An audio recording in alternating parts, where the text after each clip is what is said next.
Service जर import केली for consideration,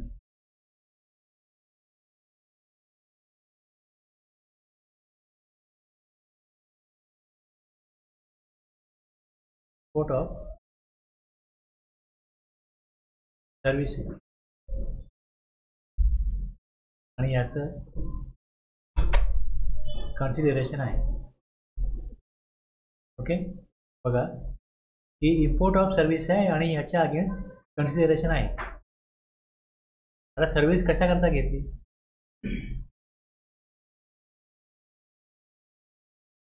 business purpose और अदर पर्पज.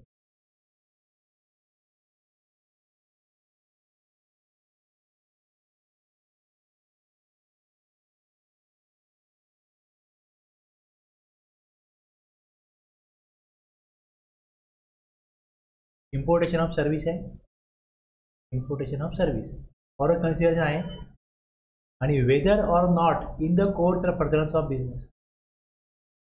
बिझनेस करता घेऊ अगर न घेऊ, आपण काय बघतोय सप्लाय इन्क्लूड मध्ये काय येईल? सप्लाय इन्क्लूड मध्ये इम्पोर्टेशन ऑफ सर्व्हिस येईल और कन्सिडरेशन. कन्सिडरेशन आहे का? यस. सर्व्हिस इम्पोर्ट केली, यस. दुसरं कन्सिडरेशन आहे, यस. हे दोन येस असेल तर सप्लायमध्ये ही ॲक्टिव्हिटी येते. बिझनेस करता असो, वेदर और नॉट इन द कोर्स और फर्दरन्स ऑफ बिझनेस. ठीक आहे. क्लॉज सी काय सांगतो? The activities specified in schedule 1 made or agreed to be made without consideration. जर कन्सिडरेशन नाही आहे आणि शेड्यूल 1 मध्ये ॲक्टिव्हिटी असेल तर ती सप्लायमध्ये इन्क्लूड होईल. अशी कुठली ॲक्टिव्हिटी आहे ज्यावर कन्सिडरेशन नाही आहे आणि ती ॲक्टिव्हिटी शेड्यूल 1 मध्ये नाही आहे तर सप्लाय येणार नाही, सप्लाय होणार नाही, सप्लायवर येणार नाही.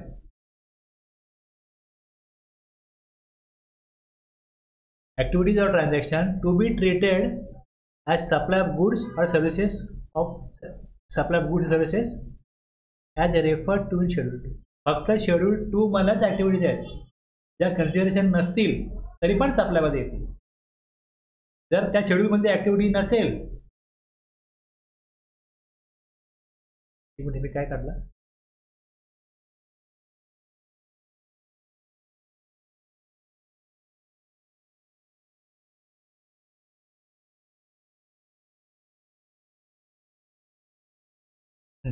Schedule 1 activities to be treated as supply even if without consideration.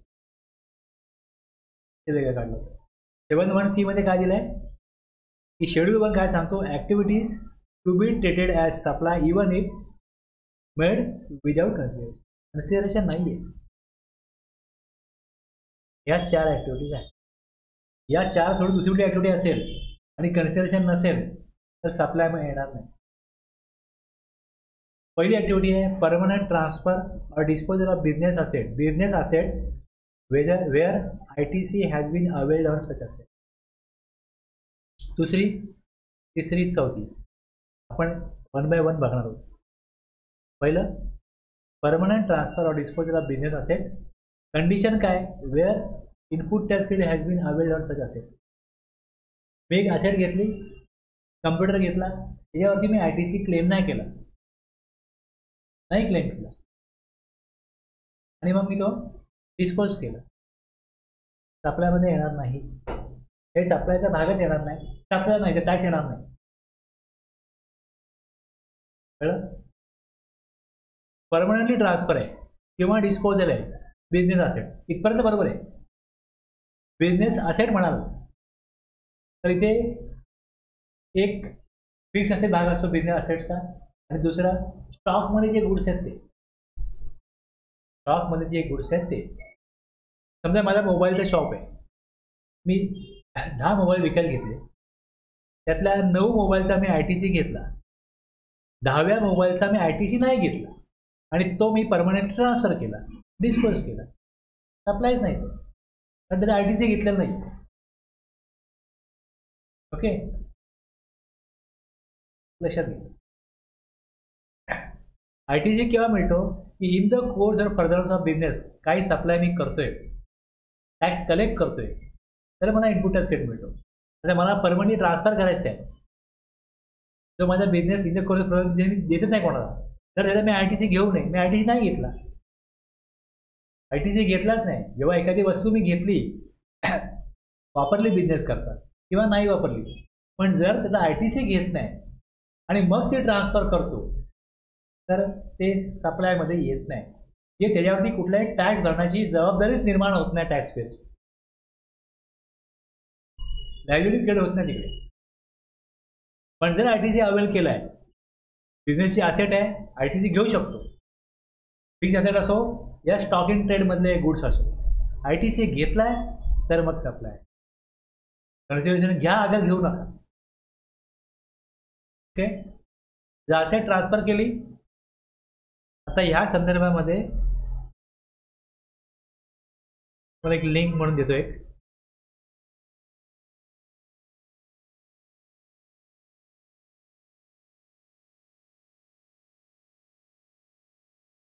ITC घेतलाय ना, ITC घेतलाय आणि जर सेल ऑफ गुड्स केले, सेल ऑफ गुड्स केले, तुम्हाला की काय फुकटपणे दिले, गुड ट्रान्सफर झाले, higher of tax on TV means transaction value 15(1) प्रमाणे काढा. ओके, किंवा tax calculated as per rule 40 किंवा 44 व्हॅल्यू काढा.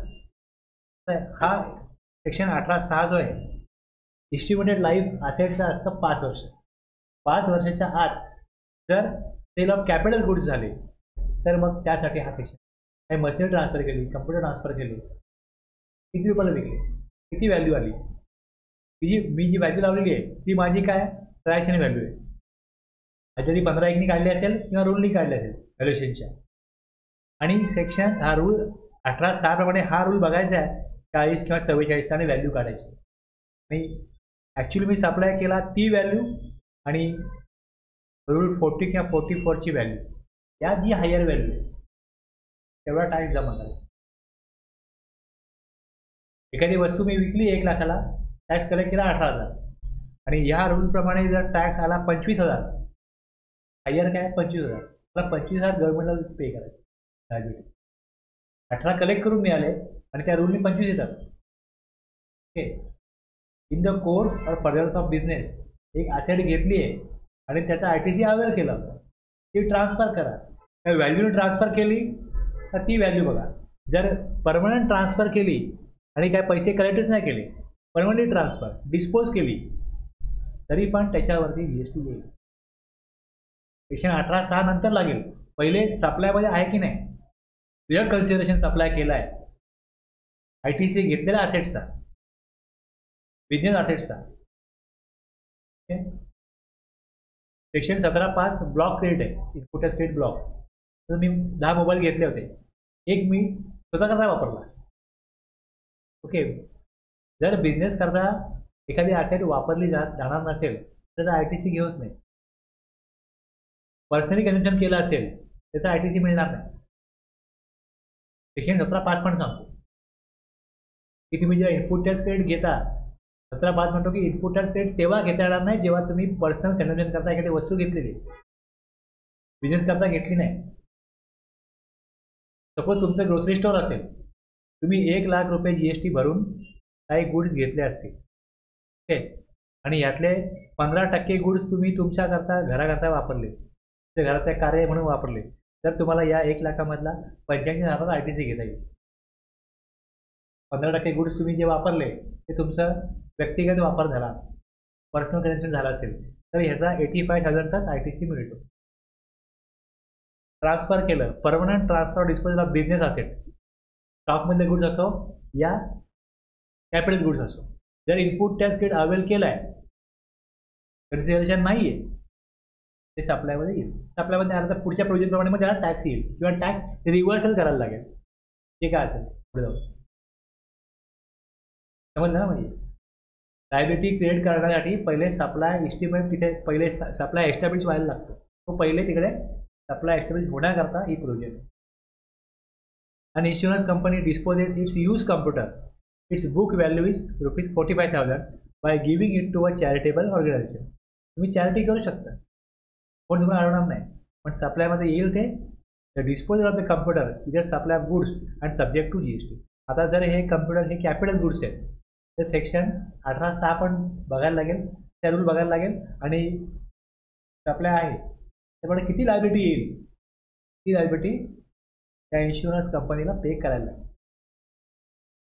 सप्लायचा उद्देश काय, सप्लायवर टॅक्स लागतो ना, मग सप्लाय इथे एस्टॅब्लिश झालेला आहे, टॅक्स येईल.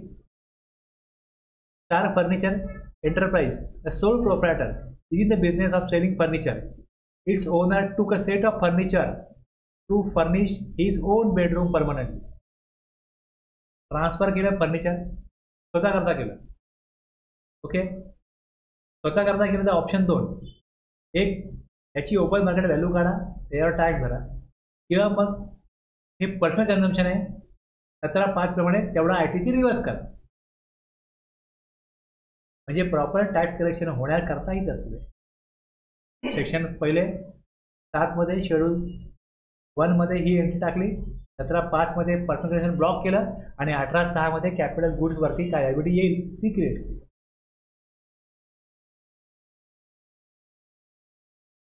Supply of goods or services or both between related person or between distinct person.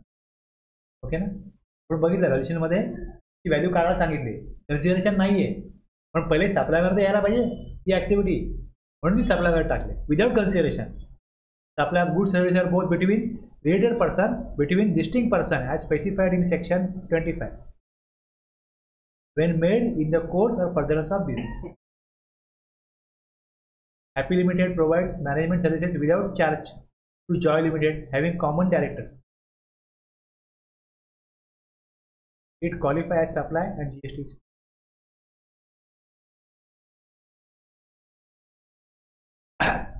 Employer and employee are related person as per section 15. Related person मध्ये आपण बघितलं होतं एक्सप्लेनेशन मध्ये सेक्शन 15 दिलेलं आहे रिलेटेड पर्सन कोण आहे. एम्प्लॉयर आणि employee are related person as per section 15. Any supplies made by employer to employee even without consideration will be liable to GST. आता एम्प्लॉयला काही दिलं, गिफ्ट वगैरे दिलं, अप टू 50,000 गिफ्ट देऊ शकतो. त्याचा बड्डे आहे, दिवाळी गिफ्ट आहे, up to 50,000 gift not exceeding 50,000. याच्यावरचं गिफ्ट दिलं, कन्सिडरेशन नाही आहे, गिफ्ट म्हणजे तर पैसे घेणार ना त्याच्याबरोबर, पण त्याच्यावरती GST आहे. एक न्यूज आली होती की फ्लॅट दिला ओनरने आपल्या सगळ्या एम्प्लॉईजला, गाडी दिली, बायकांनी घरात दागिने दिले दिवाळी गिफ्ट म्हणून, तर त्याच्यावरती GST यायला पाहिजे असेल तर मग ही प्रोव्हिजन त्यांनी लागू केली की बघा आपल्या गुड्स दिला आहे, कोण दिलं, एम्प्लॉयरने. कोणाला दिलं, रिलेटेड पर्सन कोण आहे, त्याचा एम्प्लॉई आहे, त्याला दिलं. व्हॅल्यू 50,000च्या वरती आहे, अप टू 50,000 गिफ्ट दिलं असेल तर शेड्यूल 3 मध्ये ते सप्लायमध्येच येत नाही, म्हणजे याला GST येत नाही. पण जास्त मोठी अमाऊंट आहे, तुम्ही गिफ्ट देऊ शकता, आम्हाला GST पण द्या. एवढं मोठं गिफ्ट जी कंपनी देऊ शकते आपल्या एम्प्लॉईला ती GST पण भरेल. थोडं बरं देशाला पण करा. कळली entry.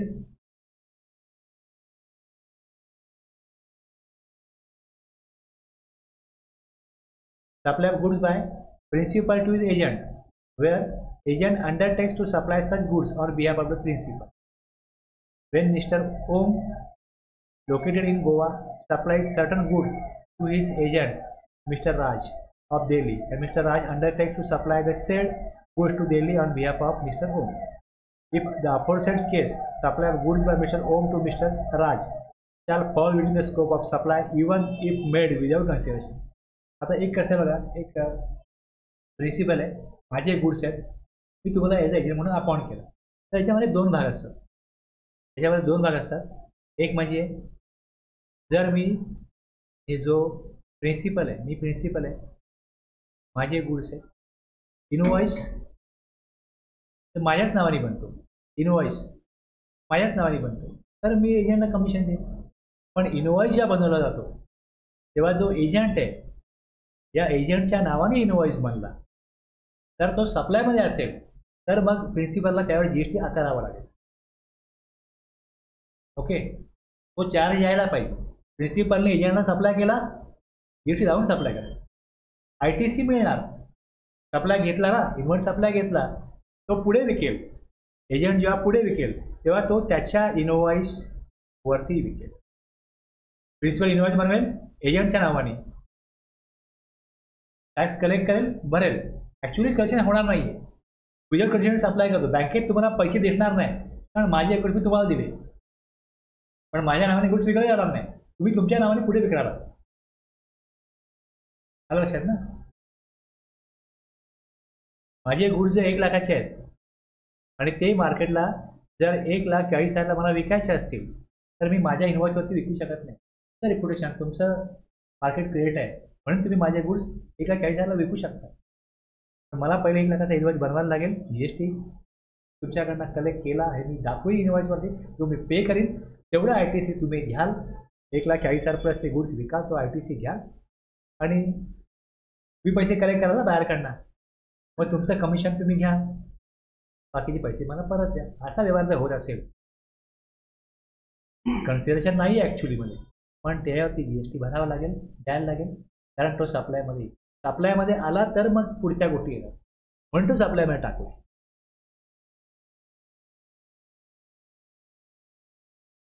Agent to is principal.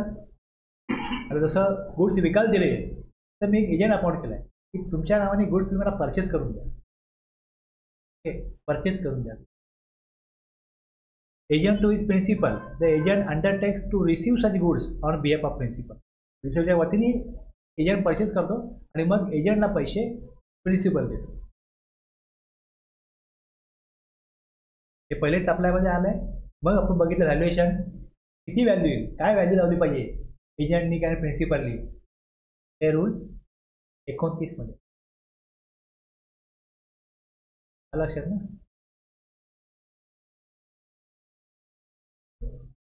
Import of service दुसऱ्यांदा येते. इथे काय म्हटलं, import of service by person from a related person. इथे काय सर्व्हिस इम्पोर्ट केली हे बघितलं पहिले आपण, आणि ते काय होतं कन्सिडरेशन होतं. बिझनेस करता घ्या ते नका घेऊ, कन्सिडरेशन आहे. इथे कन्सिडरेशन नाही आहे. Import of service by person from a related person or from any of his other establishment outside India in the course of furtherance of business. हे बिझनेस करता घेत आहेत, बिझनेस करता घेत आहेत आणि कन्सिडरेशन देत नाही आहे. सर्व्हिस जर घेतली कसं करणार, म्हणजे प्रॉफिट अँड लॉसला खर्च रेकॉर्ड करणार ना, की बिझनेस करायला सर्व्हिस घेतलेली आहे, सर्व्हिस घेतलेली आहे पण दुसरी एस्टॅब्लिशमेंट आहे दुसऱ्या कंट्रीमध्ये, आउटसाइड इंडिया आहे ना, किंवा मग रिलेटेड पर्सन आहे त्याच्याकडनं घेतली सर्व्हिस, तर मग त्याच्यावरती सप्लायमध्ये हे येईल. आणि सर्व्हिस इम्पोर्ट केली, रेकॉर्ड केली, जीएसटी भरायला लागेल. तरी सप्लायमध्ये सर्व्हिस आली पाहिजे, मग पुढे सप्लाय असेल तर जीएसटी येतो. John limited USA is the holding company of VB Limited India. VB Limited imports consultancy services from John Limited in September. In the course of furtherance of business, the aforesaid importation of service shall fall within the ambit of term supply, and VB Limited shall be liable to pay IGST under IGST. Other establishment असं supply म्हणून qualify होईल आणि मग त्याच्यावरती त्याप्रमाणे invoice बनवा, GST भरा, forward charge, reverse charge जो काय आहे तो भरायला लागेल. मी 7(1)B बघाल, इम्पोर्ट ऑफ सर्व्हिस आहे with consideration. In the course of furtherance of business, you are not in the course of furtherance of business, ते कन्सिडरेशन पे केलं आहे तर ती टॅक्सेबल होईल. आणि विदाउट कन्सिडरेशन असेल, रिलेटेड पर्सन लिस्टिंग पर्सनकडनं in the course of furtherance of business असेल तरच जीएसटी. विदाउट कन्सिडरेशन जर मी पर्सनल पर्पज सप्लाय घेतला असेल तर जीएसटी. शेड्यूल 1 मध्ये पॅरा 4 आहे. Okay, leader person distinct person in the course of product of business आहे, बिझनेस करता नाहीये, दुसरी केस आहे, तर मग टॅक्सेबल नाही. पण कन्सिडरेशन पे केलंय, सर्व्हिस इम्पोर्ट केली आहे, बिझनेस करता घ्या तर नका घेऊ, टॅक्सेबल होईल.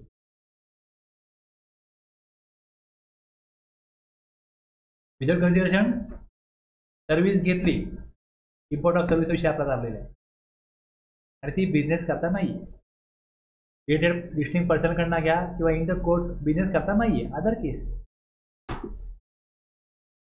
लक्षात, माझ्या मुलाचं काही शिक्षणाकरता मला एक सर्व्हिस घ्यायची आहे, त्यासाठी सर्व्हिस ती मी इम्पोर्ट केली, काही अशा प्रकारे केलं, हे बिझनेस पर्पज नाही आणि त्याला विदाउट कन्सिडरेशन आहे. सर्व्हिस घे, देणारा कोण असेल, रिलेटेड पर्सन आहे, काही संबंध नाही जीएसटीचा याच्याशी.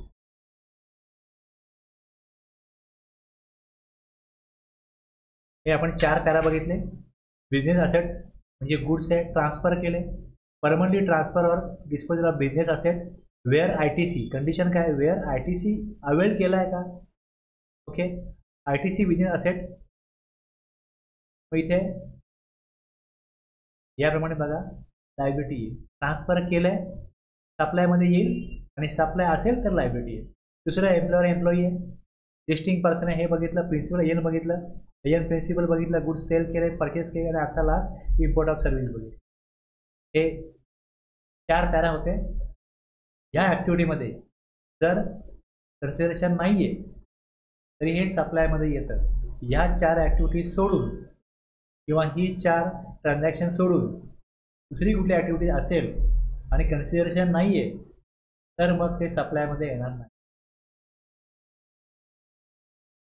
कारण की आपल्याकडे जे दिले ऑल फॉर्म्स याच्यामध्ये कन्सिडरेशन पाहिजे. ओके, सगळीकडे इथे कन्सिडरेशन आहे, कन्सिडरेशन नाही आहे त्या ॲक्टिव्हिटीज जीएसटीच्या स्कोपमध्ये येत नाही, एक्सेप्ट शेड्यूल 1 मधल्या 4 ॲक्टिव्हिटी. पुढे झाल्या 7 ॲक्टिव्हिटी. सप्लाय आहे तर पुढे जाऊन तुम्हाला बघायचं आहे, मग पुढे जाऊन बघायचं आहे की the activities or transaction to be treated as supply goods or services. Supply गुड्सचा आहे का सप्लाय सर्व्हिसचा आहे, पहिले क्वालिफाय झालं पाहिजे सप्लाय म्हणून ती ॲक्टिव्हिटी ट्रान्झॅक्शन, नंतर तुम्ही ठरवाल की ती गुड्स आहे का सर्व्हिस.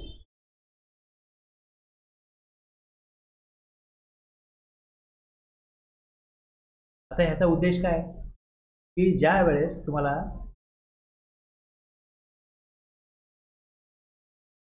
गुड्स म्हणून असेल HSN कोड वेगळा असेल, सर्व्हिस आहे सर्व्हिस अकाउंट कोड येईल, रेट ऑफ GST बघायला लागेल HSN प्रमाणे, सर्व्हिस अकाउंट कोड प्रमाणे, व्हॅल्युएशन त्याप्रमाणे येईल, त्याचा टाइम ऑफ सप्लाय गुड्सचा वेगळा आहे सर्व्हिसचा वेगळा आहे, इनवॉइसच्या पण प्रोव्हिजन गुड्सच्या वेगळ्या आहे सर्व्हिसच्या वेगळ्या आहे. जर का हे चुकीचं झालं ते चुकीचं आहे, सर्व्हिस अकाउंट कोड चुकीचा आहे, GSTचा रेट चुकीचा येईल, व्हॅल्युएशन चुकीचा होईल, टाइम ऑफ सप्लाय चुकीचा होईल, इनवॉइस चुकीच्या प्रकारे बनवला जाईल. गुड्सचा इनवॉइस सप्लाय होण्याअगोदर बनवायला लागतो, सर्व्हिसचा इनवॉइस सप्लाय झाल्यानंतर 30 दिवसामध्ये बनवता येतो. तर गुड्स होता आणि मी सर्व्हिस म्हणून जर का त्याला क्लासिफाय केलं तर इनवॉइस चुकीच्या वेळेला बनेल. हे टाळण्याकरता तुम्हाला सेक्शन 7(1)A मध्ये दिलं आहे की जर चार्ज येतोय सप्लायवरती तर या बाकीच्या गोष्टी तुम्हाला क्लिअर होण्याकरता शेड्यूल 2 आहे. त्यामध्ये बरीच मोठी यादी आहे, 1 2 3 4 5. यामध्ये परत सप्लाय ऑफ सर्व्हिस 7 ट्रान्झॅक्शन आहे. ट्रान्सफरमध्ये ही 3 ट्रान्झॅक्शन, लँड आणि बिल्डिंग 2, ट्रीटमेंट और process, transfer of business asset, transfer of business asset, नंतर सप्लाय ऑफ सर्व्हिसेस हे 7 आहेत. कंपोजिट सप्लाय आणि हे इथनं रिमूव्ह केलं, जे अमेंडमेंट झाली ना ती 1 जानेवारी 2022 पासून.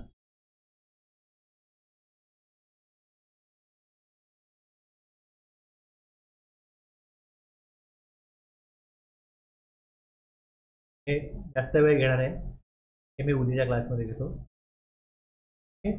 उद्देश कळला ना याचा काय.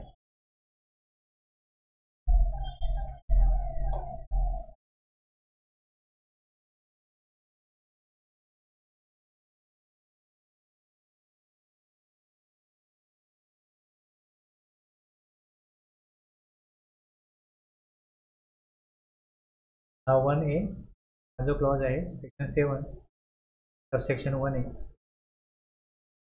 त्यानंतर येईल subsection notwithstanding anything contain in subsection 1 मध्ये काय दिलं असेल तरी खालच्या काय ॲक्टिव्हिटीज किंवा ट्रान्झॅक्शन असतील स्पेसिफाईड केलेल्या शेड्यूल 3 मध्ये 3च्या खाली shall be treated neither as supply of goods nor supply of services. आणि गव्हर्नमेंट नोटिफाय करू शकतो any activities or transaction undertaken by the central government or state government in local authority in which they are engaged as public authority as may be notified by the government on the recommendation of the council. गव्हर्नमेंटची एखादी activity आहे ती as a public authority government करत असेल notify झालं ती activity northern supply of goods आहे not supply of service आहे. गव्हर्नमेंटने जर का एखादी ॲक्टिव्हिटी केली आणि त्यावर जर GST लागायला नको असेल तर ऑप्शन 2 एक शेड्यूल 3 प्रमाणे नोटिफाय करा किंवा त्याला एक्झाम करा तर GST येणार. सप्लाय अदरवाईज सप्लायमध्ये इन्क्लूड होईल आणि मग त्याच्यावरती जर टॅक्सेबल होईल, जर एक्झाम नाही झाले टॅक्सेबल होईल. Activities or transaction specified in schedule 3 किंवा मग such activities or transactions undertaken by central government, state government, any local authority in which they are engage as public authority as may be notified. Government notify केलं तर shall be treated neither as supply of goods nor supply of. Government notify करू शकतो ही power clause 2 मध्ये, clause B मध्ये. Schedule 3 याला असे म्हटलं जातं out of scope of GST किंवा निगेटिव्ह लिस्ट. त्याच्यावर GST लागणार नाही. Out of scope of GST किंवा निगेटिव्ह लिस्ट GSTची की खालचे ट्रान्झॅक्शन्स आहेत किंवा ॲक्टिव्हिटीज आहेत त्याच्यावर GST येणार नाही. 1 2 3 4 5 6 7 8 आहे. आता पहिलं बघा services by employ to employer in the course or in relation to his employment. Agreement असतं ना एम्प्लॉयरचं आणि एम्प्लॉईचं. अपॉइंटमेंट लेटर मिळतं की कशा प्रकारे एक करार आहे, कशा प्रकारे एम्प्लॉयनी काम करावं, एम्प्लॉयरनी काम करावं. त्याप्रमाणे जे काय कन्सिडरेशन एम्प्लॉयरकडनं एम्प्लॉयला मिळेल त्याच्यावर GST ॲप्लिकेबल होणार नाही. Canteen service provided by the employer to employee as part of package shall not be supply. आणि दुसरा कुठला बेनिफिट मिळेल.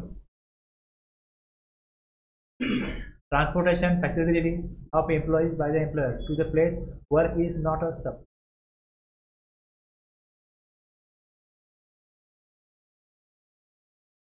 Services by any court or tribunal established under any law for the time being in force.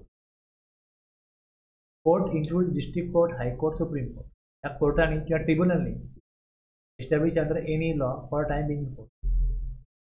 Court fees pay करायला लागते. Fees taken by the court or tribunal establish under any law for time being in force.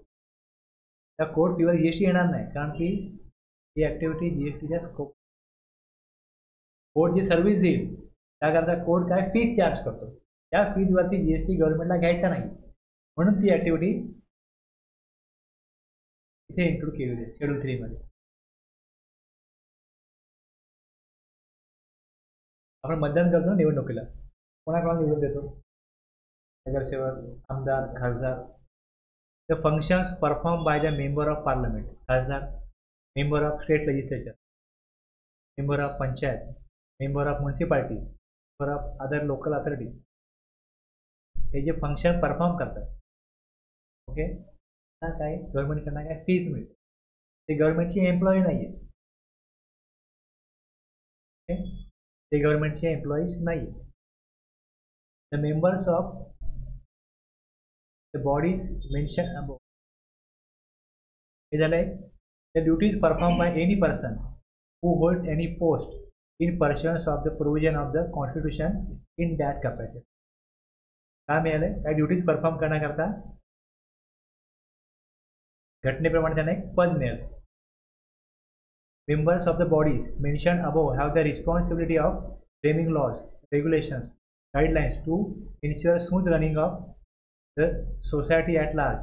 Such activities of framing laws building for the better function society. म्हणजे जे आपण निवडून दिलेले लोक आहेत तसं प्रेसिडेंट ऑफ इंडिया आहे, प्राईम मिनिस्टर ऑफ इंडिया आहे, जजेस ऑफ ऑल लेवल कोर्ट्स आहेत. Anybody holding a public office would not amount to supply good services. Authority आहे telecom, telecom regulatory authority of India is also body establish bye central government. Chairman, member, director जे असतील त्यांना जे मानधन दिलं जाईल त्यावर जीएसटी येणार नाही. हे duties performed by any person as a chairperson or a member or director of body established by the central government, state government, local authority, and who is not deemed as an employee नाही आहे before the commencement of this. त्यांना जी payment केलं जाईल यावर GST येणार नाही. Services, त्याचा व्यक्ती मृत झाला त्याच्यावरती काय केलं जातं, अंतिम संस्कार. सर्व्हिसेस ऑफ फ्युनरल, मग दफन केला जाईल, स्मशानभूमीत नेला जाईल, क्रिमेटोरियम और मॉर्चरी शवगृहात ठेवला जाईल, including transportation of the disease. तर ते शवगृह आहे, mortuary keeping a dead body in its premises would not amount to supply good services. Transportation of त्या मृतकाच्या जे काय डेड बॉडीचं ट्रान्सपोर्टेशन केलं जाईल hospital, from the hospital or any other place to the crematorium or burial ground would not be a supply. Person assisting with the rituals of a funeral, अंतिम संस्कार करण्याकरता कोण पंडित बोलवला जाईल, तो काय मंत्र म्हणेल, किंवा इतर धर्माचे कोण जे व्यक्ती असतील ते काय संस्कार करतील त्या देहावरती, त्याकरता जे काय चार्जेस ते घेतील. Person assisting with the rituals of a funeral will be making supply good services would not amount to supply.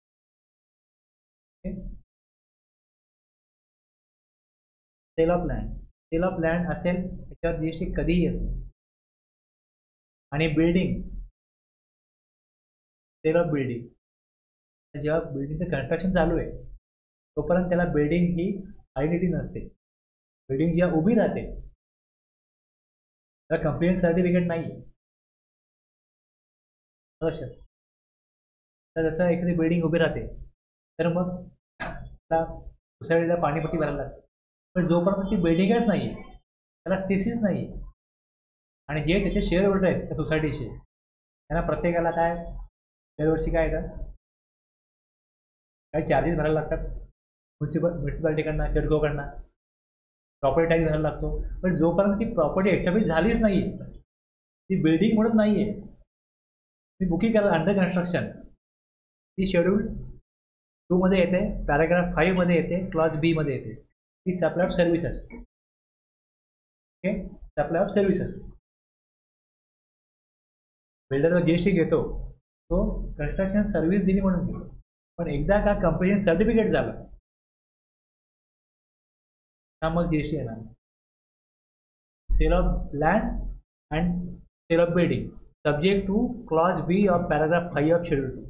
त्यात काय दिलंय की clause B of paragraph 5 schedule 2 काय म्हणतो, construction of a complex building, civil structure or a part thereof, including a complex or building intended for sale to a buyer wholly or partly, हे supply of services. हे तिकडे सांगितलं. आणि तिथे पण हे दिलंय, रेफरन्स दिलाय शेड्यूल 3चा आता, की except where the entire consideration has been received after issuance of complaint certificate where required by the complaint authority or after its first occupation, whichever झाले.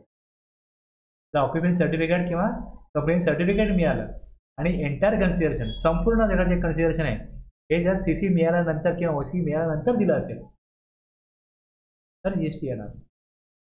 पण त्याच्या अगोदर जोपर्यंत बिल्डिंग कंप्लीट नाही आहे, अंडर कन्स्ट्रक्शन आहे, मग ते सप्लाय ऑफ सर्व्हिसमध्ये शेड्यूल 2 मध्ये पॅराग्राफ 5 मध्ये क्लॉज बी मध्ये. इतना काय क्लियर होतं. Now it is quite clear that sale of land will not attract GST and sale of building after obtaining completion certificate or after its first occupation will not attract GST. पण जर building किंवा यातला भाग आहे sale of building before its first occupation or before issuance of complete certificate will be tax under GST and shall be treated as supply of service.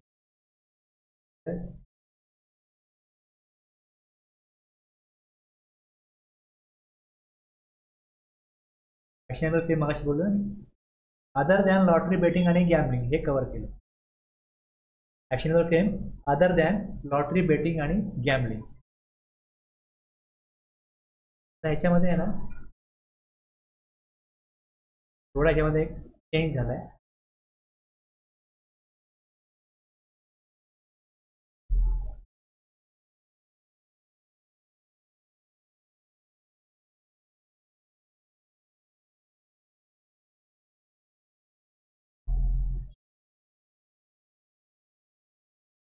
Actionable claim other than काय दिलं इकडे, मी बदललं इकडे specified actionable claim. मी मध्ये मध्ये बघितलं असेल बऱ्याच वेळेला यूट्यूबला वगैरे रमीची ॲड खूप यायला लागतात. आता दिसत का, आता गेलं ना. स्पेसिफाईड ॲक्शनेबल क्लेम त्यात अमेंडमेंट केली गव्हर्नमेंटनी. ही अमेंडमेंट कधी झाली, 1 ऑक्टोबर 2023ला झाली. ओके, ते लॉटरी बेटिंग आणि गॅम्बलिंग काढून टाकलं आणि तिकडे टाकलं स्पेसिफाईड ॲक्शनेबल क्लेम. आता स्पेसिफाईड ॲक्शनेबल क्लेम हे जे टाकलं इकडे जसं इथे टाकलं तर या स्पेसिफाईड ॲक्शनेबल क्लेमचा काय अर्थ आहे, काहीतरी अर्थ असला पाहिजे ना.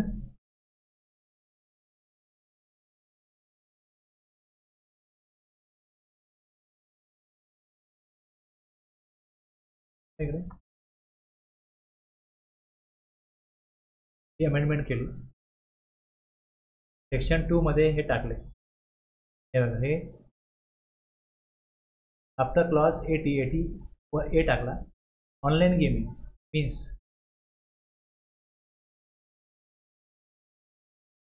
Online gaming means offering of a game on the internet or an electronic network and includes online money game. Online money gaming means 80A 80B. Online gaming and online money gaming means online gaming in which players pay or deposit money or money's worth including virtual digital assets in the expectation of winning money or money's worth including virtual digital asset in any event including game, scheme, competition or any other activity or process whether or not its outcome or performance is based on skill. कळलं ना काय, त्यात काय कौशल्य लावायचं असो वगैरे नसो, त्यात ते पार्टिसिपेट करतात आणि स्किल, चान्स और बोथ आणि whether the same is permissible otherwise under any other law for the time being in force. झालं एवढं. आता ऑनलाईन गेमिंग आणि ऑनलाईन मनी गेमिंग हे एक्सप्लेन केलं वरती. स्पेसिफाईड ॲक्शनेबल क्लेम तिकडे दिला आहे means the actionable claim involved in or by way of betting, casino, gambling, horse racing, lottery, online money gaming टाकून दिलं आहे.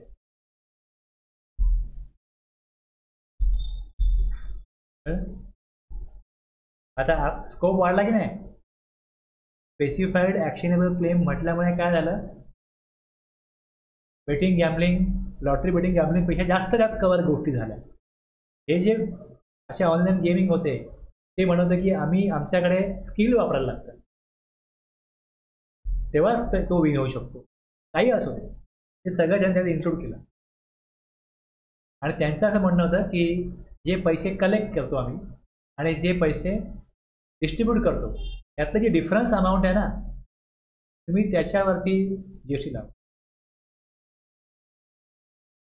समजा सगळ्या लोकांकडनं मिळून जर का 1 लाख रुपये जमा झाले असतील आणि ह्यातले विनर्समध्ये समजा 85,000 वाटले गेले तर आमचा सप्लाय जो आहे 15,000चाच आहे, आम्ही 15,000वरती जीएसटी करतो, त्यांचं असं म्हणणं होतं.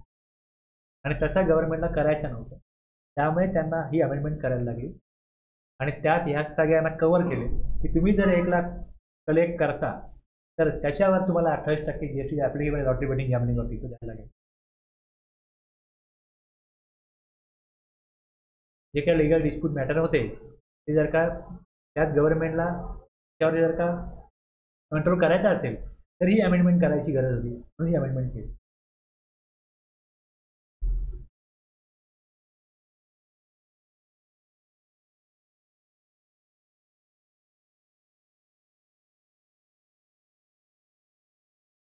provided in clause 105 the following provision shall be inserted at the end, provided that a person who organizes or arranges directly or indirectly supply of specified actionable claims, including a person who owns, operates or manages digital or electronic platform for such supply, shall be deemed to be a supplier of such actionable claim. जो arrange कर सकतो तो supplier है. Whether such actionable claims are supplied by him or through him, and whether consideration in money or money's worth, including virtual digital assets, or supply of such actionable claim is paid or conveyed to him or through him or placed at his disposal in any manner, and all the provisions of this act shall apply to such supplier of specified actionable claims as if he is a supplier. म्हणजे त्याच्यावर GST घ्यायचं आहे तर कोणाला वसूल करायचा, जो हे अरेंज करतोय, जो मॅनेज करतोय, liable to pay the tax in relation to the supply of the actionable claim. आणि व्हर्च्युअल असेट हे पण दिलं 117 ए मध्ये. Virtual digital asset shall have the same meaning as assign to it in clause 47A of section 2 of the income tax act 1960. म्हणजे पूर्णपणे tax वसूल करण्याची तरतूद गव्हर्नमेंटने यातना केली आणि त्यामुळे मग फार मोठ्या प्रमाणात टॅक्स द्यायला लागणार आहे. त्यामुळे आता रमीचे सगळे ॲव्हरेज बंद झाले. इम्पॅक्ट कसा म्हणजे जर का लॉमध्ये नाही आहे तुम्ही नाही घेऊ शकत, त्यांचं म्हणणं असं होतं. अशी स्पेसिफिक तरतूद नाही आहे, मग ते कोर्टात जाणार, त्यातनं त्यांना एक्सक्यूज मिळणार. त्यापेक्षा आपण लॉ अमेंड करू आणि पुढच्या काळात तरी अशा प्रकारच्या ॲक्टिव्हिटीज थांबल्या पाहिजेत.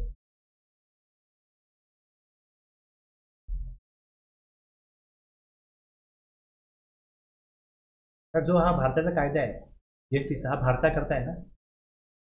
जर भारताच्या जी एक सध्या आहे इंडिया ज्याला म्हणतो आपण, त्याच्या बाहेरनं गुड्स घेतले आणि त्या बाहेरच्या बाहेर विकले. Supply of goods from a place in the non taxable territory, जिथे भारताचा कायदा लागू होत नाही, to another place in non taxable territory. Okay, म्हणजे Sachin register in GST in India procure purchase केले goods from Australia and sending the same directly to customer in England. ऑस्ट्रेलियाला घेऊन इंग्लंडला विकले, पैसे मात्र त्याला मिळणार ना, त्याच्या बँकेमध्ये पैसे येणार. Such goods entering in to India, ते goods without entering in to India तिथे पाठवले जाते. In the above transaction, Mr. Sachin shall not be liable to pay tax on the state supply as per para 7 of Schedule 3. एका कंट्रीमध्ये दुसऱ्या कंट्रीमध्ये goods गेले, भारतामध्ये एंटर झालेच नाही, without such goods entering in to India, त्याला consideration मिळालेलं आहे, त्यावर तो कुठलाही जीएसटी देणं लागणार नाही, कारण की ही ॲक्टिव्हिटी हे ट्रान्झॅक्शन सप्लायमध्येच येत नाही. दुसरं पॅरा 7 हा नंतर अमेंडमेंट होऊन आला आहे. पहिले 7 पॅरे होते,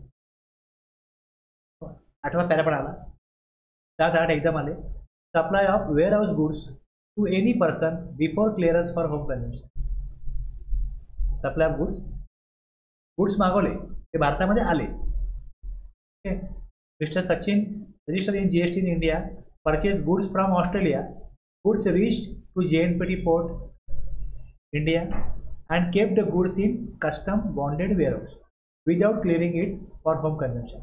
म्हणजे गुड्स जर इम्पोर्ट झाले आणि जो त्या गुड्सचा ओनर आहे त्याकडे कस्टमरी करायला पैसे नसतील किंवा त्याला ते गुड्स आता बाहेर कुठे सप्लाय करायचे आहेत, ती परिस्थिती त्याला थोडं काळानंतर येणार आहे, तो गुड ठेवणार कुठे, तर तो काही चार्जेस पे करून कस्टम बॉन्डेड वेअरहाऊसमध्ये ते गुड्स ठेवू शकतो.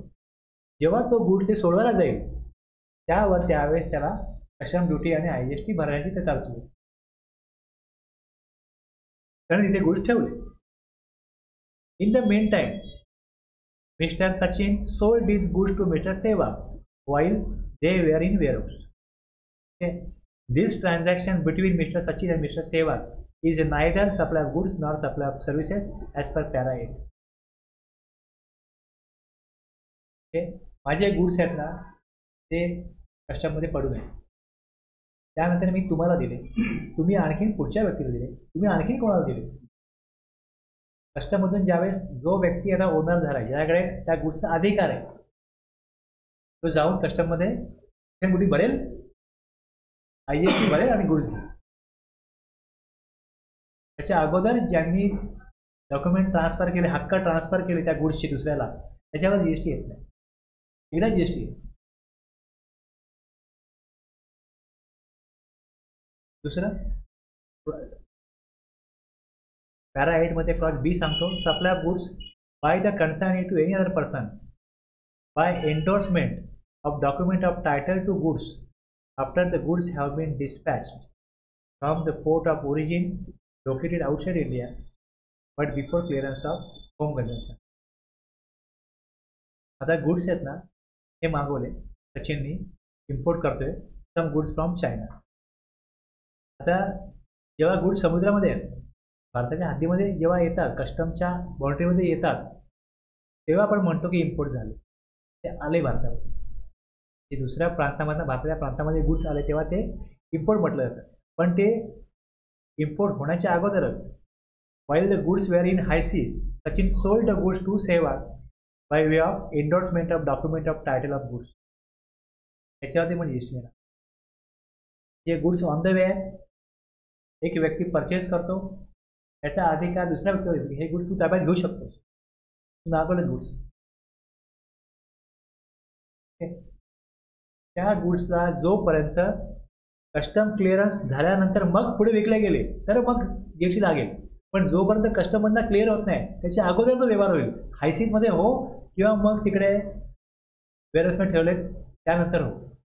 त्या व्यवहारामध्ये जीएसटी फक्त एकदाच येईल. जो गुड्स सोडवेल, जो गुड्स ताब्यात घेईल, ज्याकडे अधिकार आहे गुड्सचा, तो कशासाठी भरेल आणि तो त्याच्यावरती जीएसटी भरेल. पण जर कोणाला ट्रान्सफर केले ते गुड्स, हक्क त्याला दिले, त्याच्यावर जीएसटी लावायचं नाही, त्याच्यावर जीएसटी येणार नाही. सपोज मी गुड्स मागवले 1 लाखाचे, तुम्हाला पाहिजे, मी बोललो 1.5 लाख रुपये द्या, तुम्ही मला दिले, तर मी तुम्हाला 1.5 लाखावर टॅक्स लावणार नाही.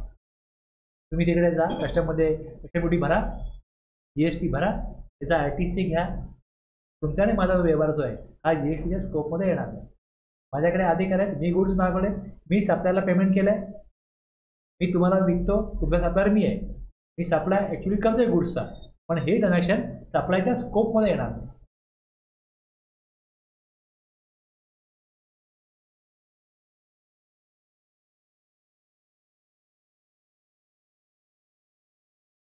सेवन 2 मधला शेड्यूल 3 क्लॉज ए मध्ये होता. दुसरा क्लॉज बी सांगतो, such activities or transaction undertaken by the central government, state government or any local authority in which they are engage as public authority as may be notified by the government on the recommendation of the council. Okay, आता त्याच्यामध्ये notify काय केलं की following activity has been prescribed. Notified झाला, services by way of any activity in relation to function entrusted to panchayat. आपल्या constitution मध्ये, घटनेमध्ये article 243G मध्ये पंचायतीला काय ॲक्टिव्हिटीज किंवा फंक्शन्स परफॉर्म करायचे, ते परफॉर्म ते करत असतील आणि त्या करता ते काय चार्जेस घेत असतील, त्यावर जीएसटी येणार नाही. तसंच म्युन्सिपाल्टी अंडर आर्टिकल 243W मध्ये घटनेमध्ये आहे, त्यांची जी फंक्शन्स आहेत ती ते परफॉर्म करतील ॲज अ पब्लिक ऑथॉरिटी म्हणून, आणि ते पब्लिककडनं काय चार्जेस घेत असतील म्युन्सिपाल्टी किंवा पंचायत, ती जीएसटी त्याच्यावरती लागणार नाही. ओके, दुसरं आणखी हे नोटिफिकेशन नंबर 14/2017 होतं, ते आलं 28/6/2017. त्यानंतर 25/2019 30/9/19 आलं, neither supply of goods nor supply of service. कशाला म्हणायचं, services by way of grant of alcoholic liquor licence against consideration. State government काय करतं, लायसन्स देतं, दारू विक्री करायला लायसन्स मिळतं, त्या लायसन्ससाठी काय चार्जेस ते घेतात, लायसन्स फी म्हणून, ॲप्लिकेशन फी म्हणून. वेगवेगळ्या राज्यांमध्ये वेगवेगळी नावं आहेत, तर त्या चार्जेसवरती जीएसटी येणार नाही.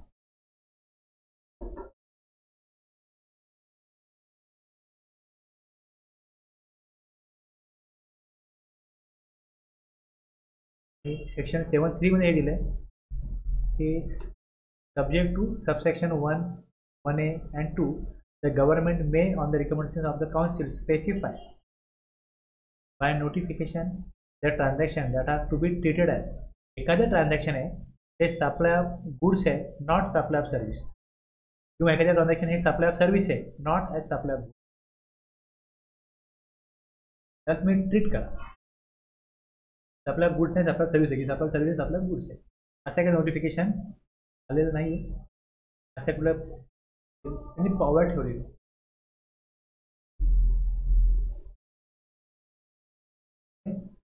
आपण बघितलं काय की सप्लाय इन्क्लूड काय होतं 7(1) मध्ये दिले तुम्हाला.